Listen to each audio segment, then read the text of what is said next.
আসসালামু আলাইকুম। কি অবস্থা তোমাদের সবার? অ্যাডভান্স প্রবলেম সলভিং সিরিজে সবাইকে স্বাগতম। তো আজকে আমরা ত্রিকোণমিতি এবং পলিনোমিয়ালস ২ টাই একটা মেথডে কিভাবে এপ্লাই করা যায় সেটা দেখার ট্রাই করব। তো দেখতে পারতেছো আমাদের বোর্ডে কি দেওয়া আছে যে sin π/30 মূল বিশিষ্ট মূলদ সহগ। মূলদ সহগ মানে কি এখানে কোনো অমূলদ সংখ্যা বুঝতে পারবে না। মূলদ সহগযুক্ত সমীকরণ নির্ণয় করো। মানে আমাদের এমন একটা সমীকরণ গঠন করা লাগবে যে সমীকরণে যে সহগগুলো দেওয়া আছে সেগুলো সবগুলোই মূলদ সংখ্যা আসবে। আর কখনো অমূলদ সংখ্যা হইতে পারবে না। অমূলদ সংখ্যা কোনগুলি? যেমন √3, √2 এরকম সংখ্যাগুলি। তো দেখো সাইন এই ম্যাথটা করার পিছনে আগে তোমাদেরকে আইডিয়া দিই যে ম্যাথটা আমি এভাবে করতেছি কেন। দেখো sin π/30 এই মানটা যদি তুমি বের করতে যাও দেখবে এখানে হচ্ছে √2 দিয়ে হাবিজাবি অনেক চলে আসবে। কিন্তু sin π/6 এর মান কত? হাফ চলে আসে না? সেটা কিন্তু একটা মূলদ সংখ্যা। তাহলে আমি sin π/30 থেকে sin π/6 এ কিভাবে যেতে পারবো? sin 5θ ফর্মুলা নিয়ে। তো আমরা কি করব? আগে ত্রিকোণমিতিতে যে আমরা sin 5θ ফর্মুলাটা শিখে আসছি সেটা এপ্লাই করব। এপ্লাই করার পর ওইটার সাথে হচ্ছে আমরা পলিনোমিয়ালস এর কনসেপ্টটা এপ্লাই করে দিব। তো প্রথমত আমরা আগে সহগগুলি ধরে নিই যে এখানে আমার ধ্রুবক পদটা কোনটা হবে। যেমন আমি বলতে পারি এখানে আমার sin θ আসবে sin π/30 আর এটাই হবে আমার সমীকরণের একটা মূল। আমি আলফা ধরে নিলাম সমীকরণের মূলটাকে। এখন আমি বললাম মাত্র আইডিয়া দিয়ে আসছিলাম যে এখন আমরা sin 5θ ফর্মুলাটা বের করব। তো sin 5θ ফর্মুলাটা আমাদের একাডেমি কি করে আসার কথা? sin 5θ আমরা কিভাবে বের করি যে প্রথমত এখানে sin 4θ নেয় কেউ 3θ নেয় একটা নিলেই হয়। একটা কাজ হয় 3θ নিলেই ভালো হয়। যেভাবে করো না কেন একভাবে করলেই হয়। 4θ 3θ নিয়ে আল্টিমেটলি একই ফর্মুলাই আসে।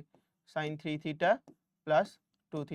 তাহলে এখানে যদি আমি ফর্মুলা এপ্লাই করি sin 3θ cos 2θ plus cos 3θ sin 2θ।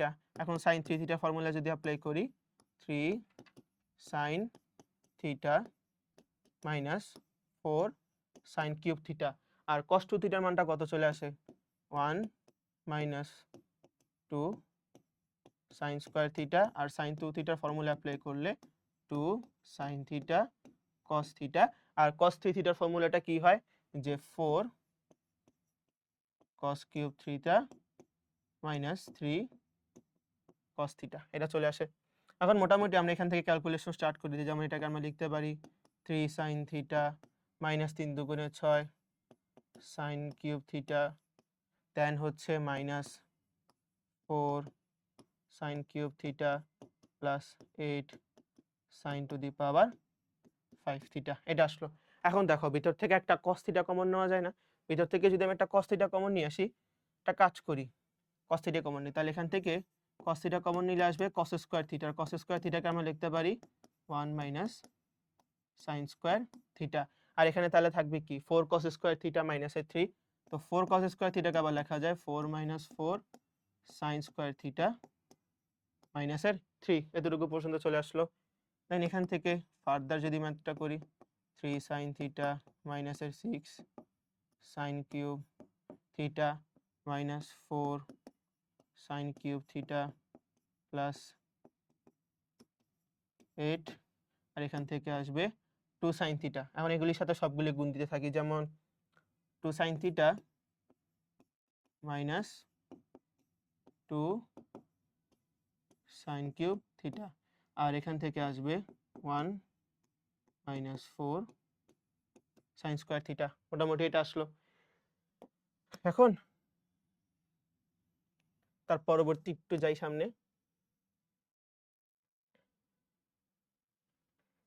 এখান থেকে আমরা যদি বাকি অংশটার মান বের করি, যেমন এখান থেকে আমরা বলতে পারি 3 sin theta minus 10 sin cube theta plus এখান থেকে আমরা লিখতে পারি 8 sin theta two the power 5। দেন এখান থেকে আবার লিখতে পারি 2 sin theta minus 8 sin cube theta minus 2 sin cube theta plus এখানে আসবে কত 8 sin two the power 5 theta.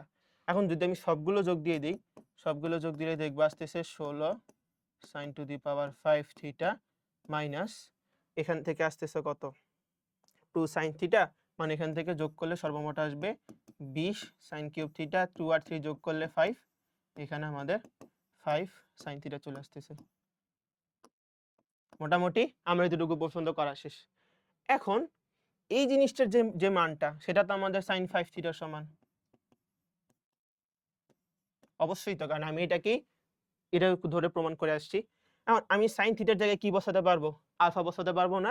তাহলে sin থিটার জায়গায় আমি সবগুলি জায়গায় আলফা বসাবো। যেমন এখানে আসবে 16 alpha to the power 5 minus 20 sin এর জায়গায় সব জায়গায় বসবে আলফা।